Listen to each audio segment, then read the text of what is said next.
listening to Reality Wrap. I'm your host, Melanie. Thanks for listening and enjoy the show.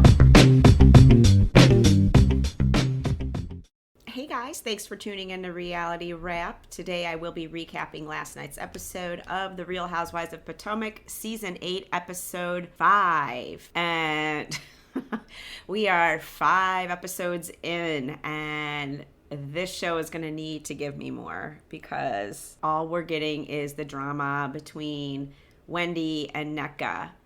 And all the other ladies don't seem to really have anything going on. We're seeing the lead up to Mia filing for divorce from Gordon. We already know that she's done that. But as far as Giselle goes, we haven't really seen anything with her. We haven't seen anything with Ashley. We haven't seen anything with Candace. She's talked about her tour a little bit. We haven't seen anything with Robin other than her constant defense of Juan's actions. Karen also doesn't seem to really have anything going on, but I do feel like she is trying to bring the group back together, and she's definitely moving the story along. And her talking heads are awesome. So I'm going to give her a pass for not really having a storyline. Let's just say she's the narrator for the season. As far as the Wendy and Nneka drama goes, I really don't have a side that I've picked who I think is right or wrong or whatever. I kind of feel like maybe both of them are a little bit in the wrong. I guess not really in the wrong, but I feel like Nneka possibly did use Wendy's name to say, you know, hey, I know who Wendy is, because she actually was in the same circle as Wendy. That is becoming more and more obvious. And then Wendy saying, you know, I didn't really know who she was. Clearly that is not the case. Wendy's sister and Nneka's cousin-in-law were pretty close. And we find out this episode that LeBay was actually at one of Wendy's kids' sip and see, and she introduced her. So I think she was more than just Wendy's sister's friend. Clearly she's like a family friend.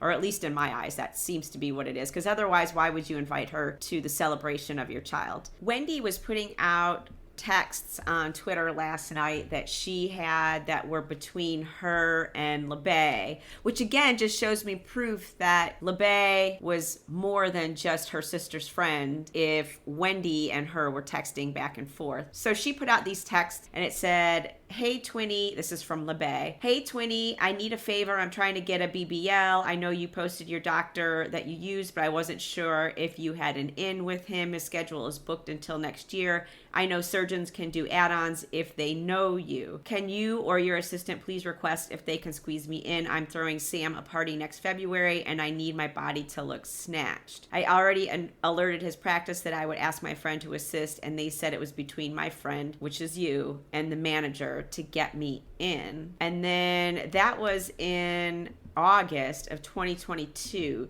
Then it doesn't look like Wendy answered her, or Wendy didn't show any texts until September 23rd of 2022. She says, hey boo, I know you're extremely busy, but I couldn't resist and had to lobby for an appointment with your doctor by name dropping. So yeah, my appointment got moved up to December. Anywho, I ordered your book. Good job, Twinnie. Keep making Team Wendy proud. And then Wendy replied back, oh really? Send me a screenshot of your book order.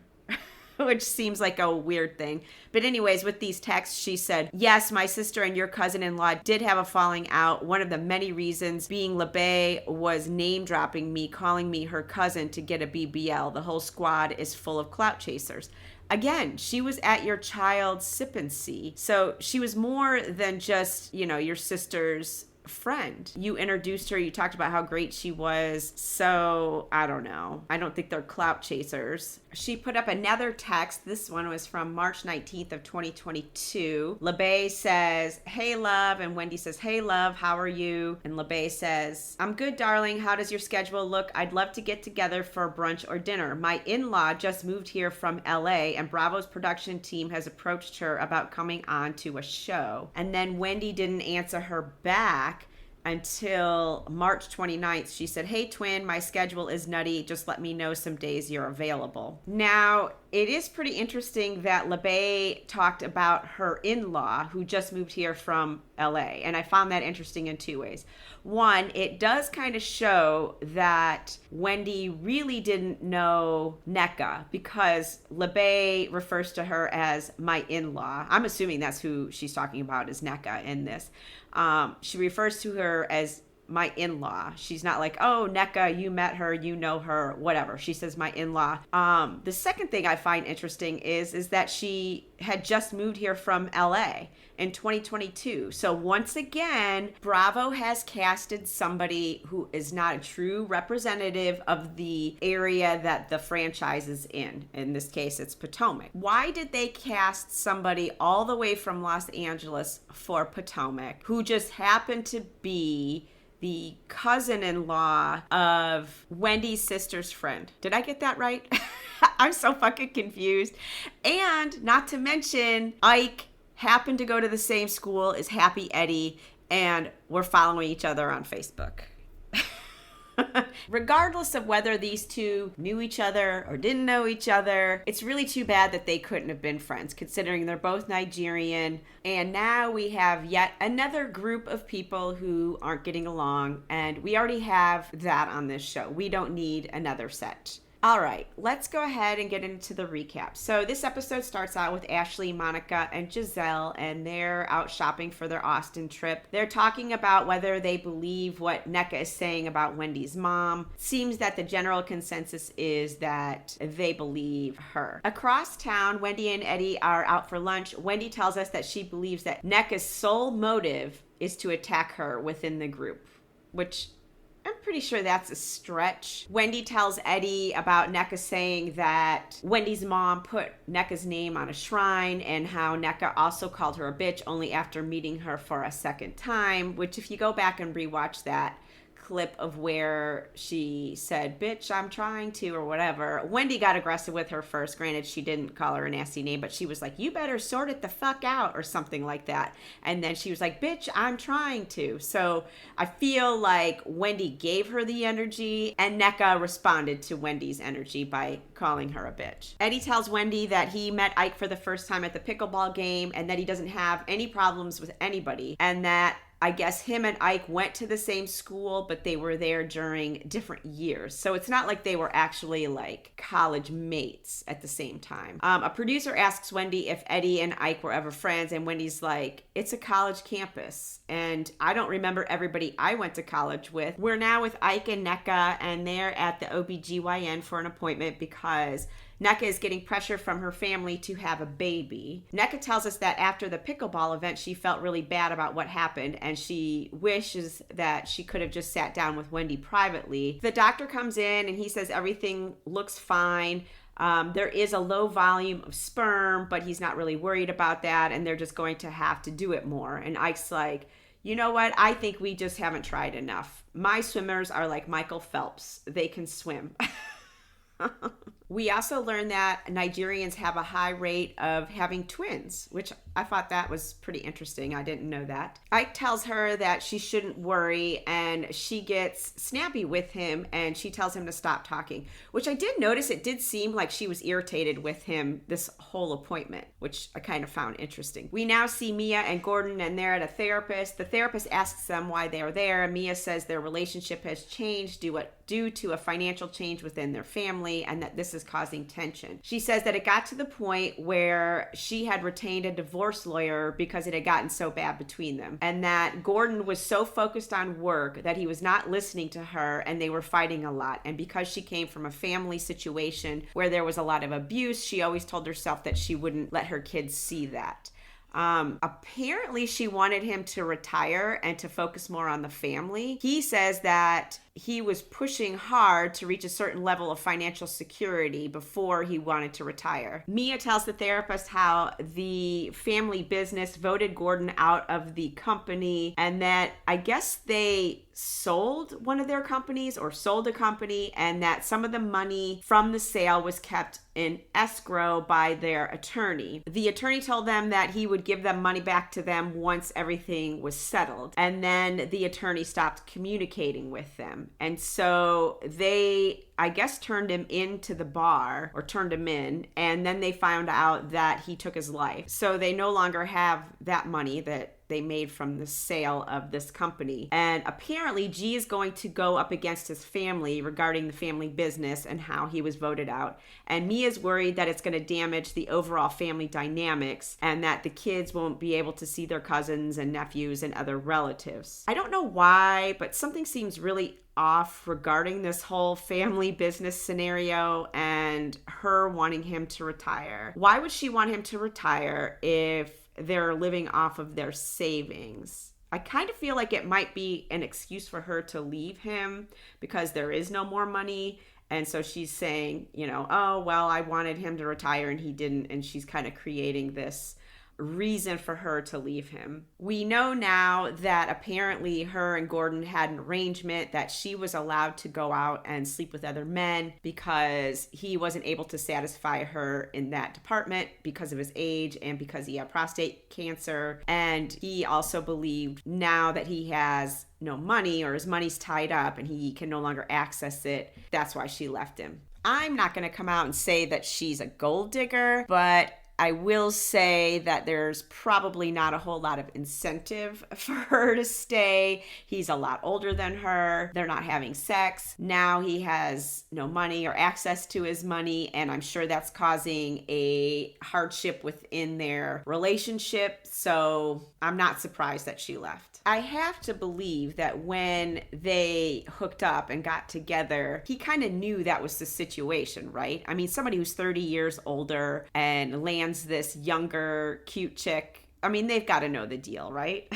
I mean, come on. I'm not saying, but I'm just saying. It's now time for them to head to Austin, so they meet up at the airport. NECA tells us that she's planning on dealing with Wendy the same way she deals with everybody, with kindness and respect. So they arrive in Texas, and Ashley has divided up the cars based on their astrological signs. One car is fire, which is Mia, Candace, and Robin. And Wendy's also in that car, but because she's air, immutable, she can go anywhere, is how Ashley explains it. And then the other car is Earth, which is NECA, Giselle, and Karen. And then Ashley is also an air sign, so she can go in any car. Robin is pissed that Ashley has put her in the car with Candace. And over in the other car, Giselle asks if Karen loves Robin.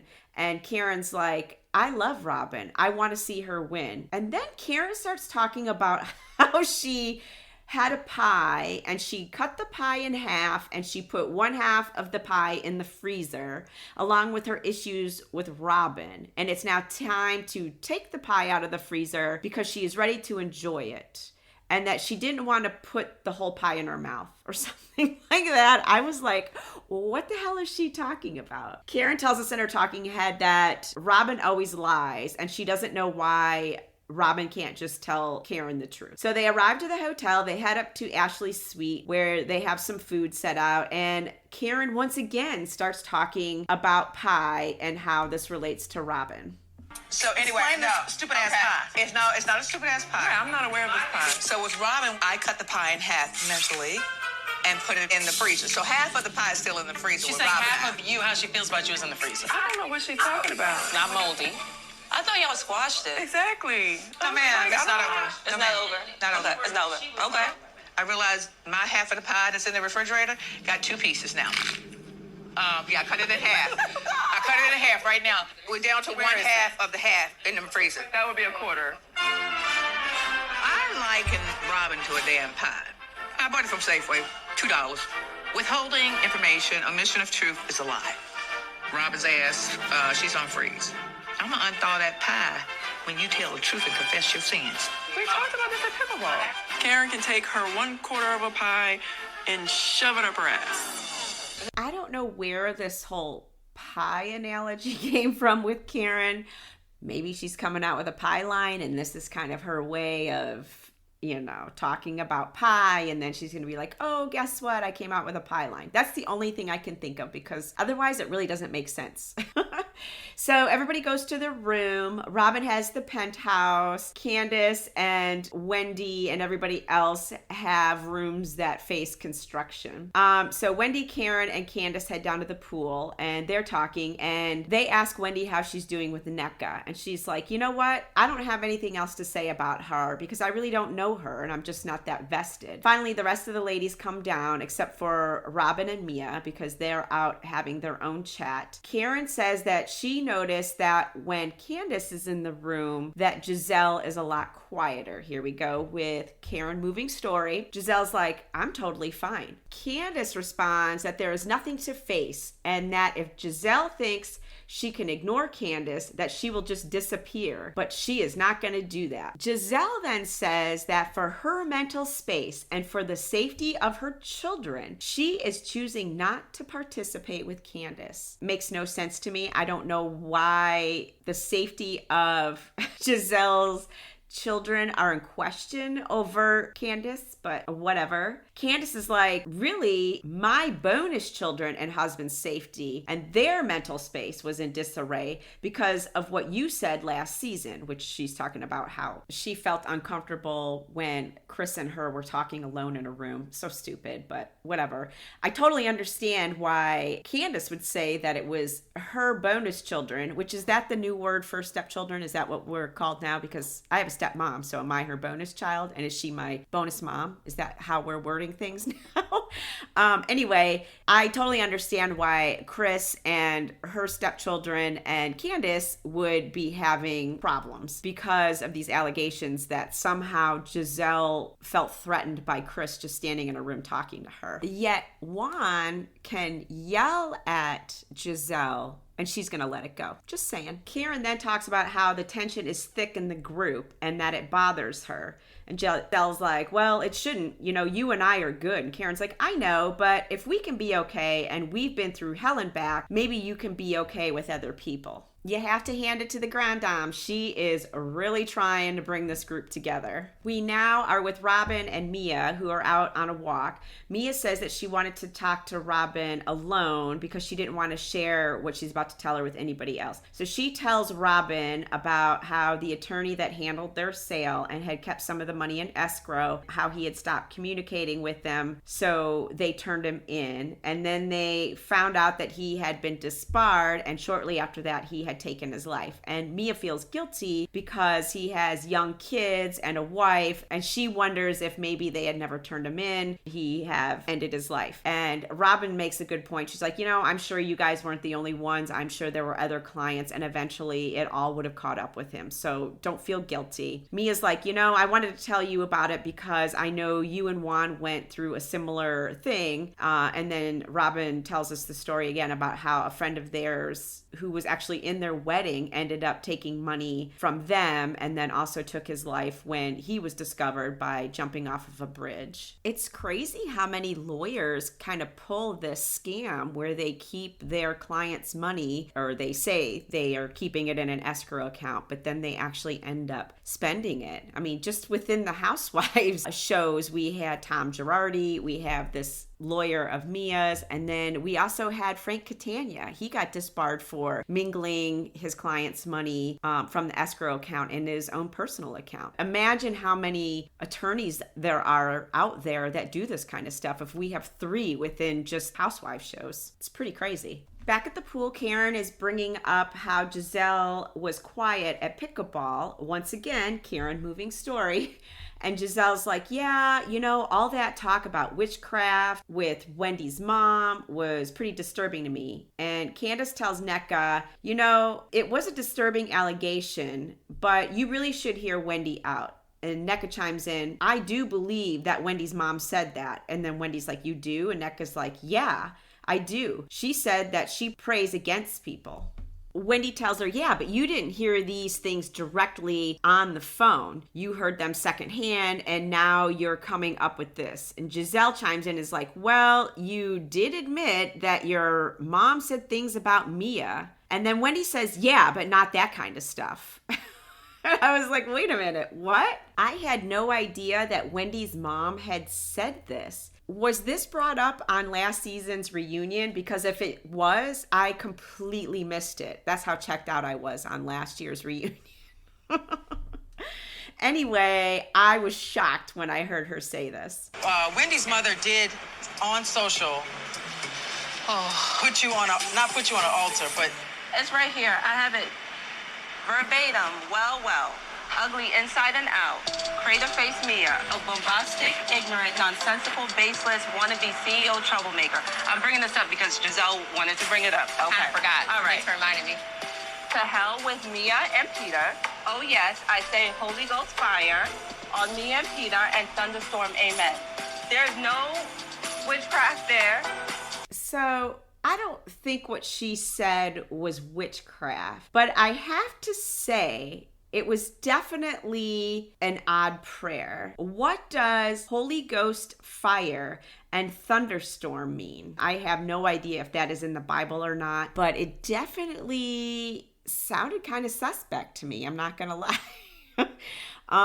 And then everybody in their talking heads kind of said the same thing. They were like, I don't know what that means, but it definitely didn't sound good. So yeah, Miss Wendy's mom is kind of a shit stir between her mom, her sister, and then NECA's cousin-in-law. Those are three people who aren't on the show that certainly stir the shit. That is for sure. Now, this is where I feel like Wendy got herself into a little bit of not trouble, but she got a little squirrely on how her relationship is with Lebe. So Wendy says that during pickleball, NECA said that her mom was putting her name on a shrine and that it was never about NECA, that it was actually about Ivy, Wendy's sister, and Lebe, NECA's cousin-in-law, because at one time they were really good friends, but now they're no longer friends. So was she saying that her mom put Lebe's name on the shrine because she said it wasn't about NECA, it was about Lebe? That didn't seem super clear to me. NECA says to her, nice try. Ivy told Lebe that you were upset about me allegedly using your name and telling people that we were friends. Even though I never said we were friends, I only said that we knew each other in passing. Wendy then says, you knew exactly who I was, and you were here to go against a fellow Nigerian sister. And I was like, what is she talking about? And I know I made this point last week, but I feel like Wendy's sister Ivy is kind of really part of the problem. Obviously, Ashley's the original part of the problem because she was the one who kind of started all this shit. But I definitely feel like Ivy was the one who kind of started it between Wendy and NECA because she went to Lebe and told Lebe what Wendy was saying about NECA and how NECA was telling people she knew Wendy so she could get on the show. And part of me actually wonders if Ivy and Lebe were also trying to get on the show. And that is why they were kind of stirring up all this drama between NECA and Wendy. Anyway, Giselle then asks where all the hatred came from. And NECA says, it came from Wendy's sister saying that I was a clout chaser and that I was jealous of Wendy. And Wendy told her sister and her mom that she didn't want me on the show. Lebe Iwu received a phone call from her sister named Ivy. The next call I get is regarding messiness and shrine, and it's above what I can comprehend and understand because it's not something I dabble in. They talked for 52 minutes. I have the phone records. 52 minutes of AT&T me. or Verizon? Which one? It's T-Mobile. Okay, T-Mobile. T-Mobile. Her and my sister were friends. They're no longer friends. As of April 7th, when your mom threatened shrines on people. The falling out happened prior to the April conversation? Your sister called my in-law on April 2nd. You later on dialed in on a separate line. You lie. You're a liar. They have correspondence on April 2nd, April 4th, and April 7th. 2, 4, and 7. Those are the dates you're saying? Remind me not to rob a bank with these two thugs, okay? We going to jail. I say my statement. It's confusing to figure out, okay? See, this is why I can't do this with y'all, because I can't keep up. Nneka had the phone record. Nneka called, Wendy called AT&T, Verizon, something. It was just, I am so lost in all of this. Here we are, screaming about Lib and Nigeria.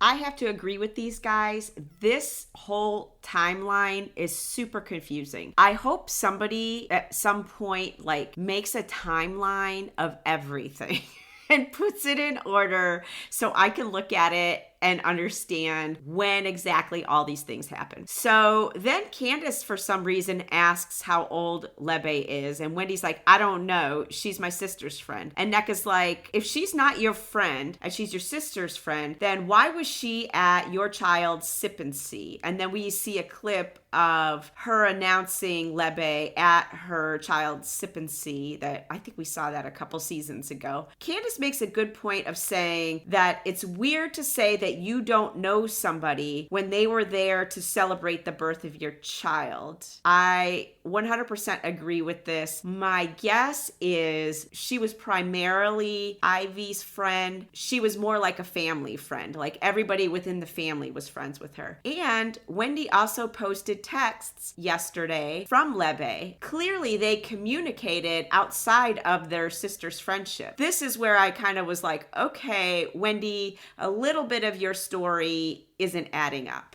Next week, their trip continues, and we see Robin talking about how Juan is always cleaning out the messages on his phone, and she doesn't seem to think there's anything behind that.